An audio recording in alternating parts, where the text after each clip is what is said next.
Siya ang natatangi sa lahat ng pinakatangi-tanging anghel sa kaharian ng Diyos.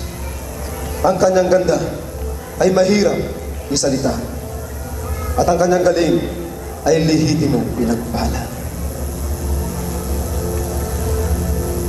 Ngunit sa kabila ng kagandahang taglay, ang punong anghel ng kalangitan ay nagnasang trono ng Diyos ay mapa sa kanya.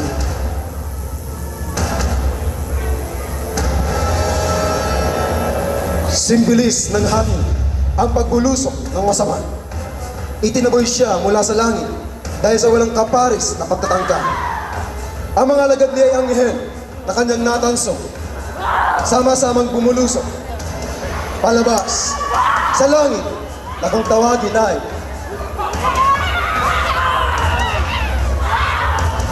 paraiso. 10 taon na ang nakalipas nang huli magkasagupa ang tagapagtanggol at ang tagapagwasak.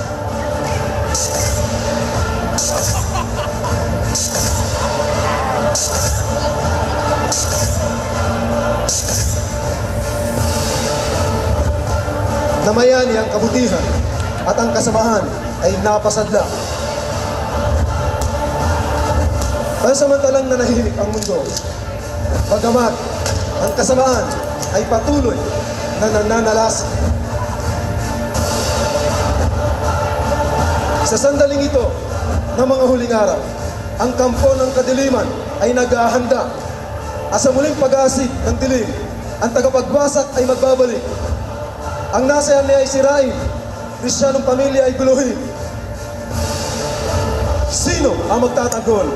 Sino ang magsasagip sa mundong nasa bingit ng isang matinding lagim?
isang alalinda doon sa karawakan.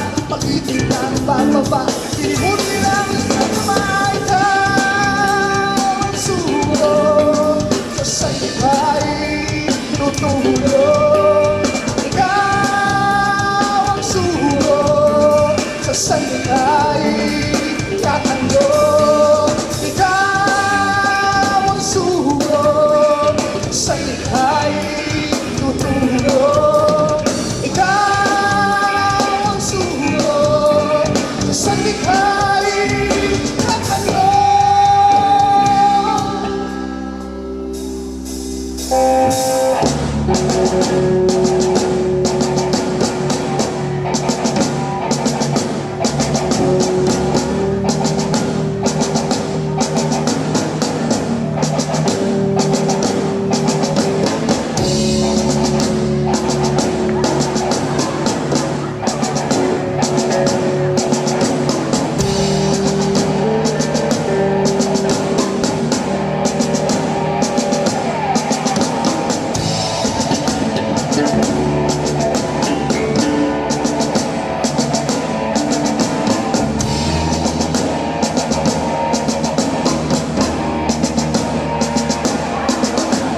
Puno ang hena, kalahitan, hinaya sa probinsya, inatatayuan. Ang iyong kagandahan, kapangyarihan, ginamit mo, Ama, ay pinatag sila.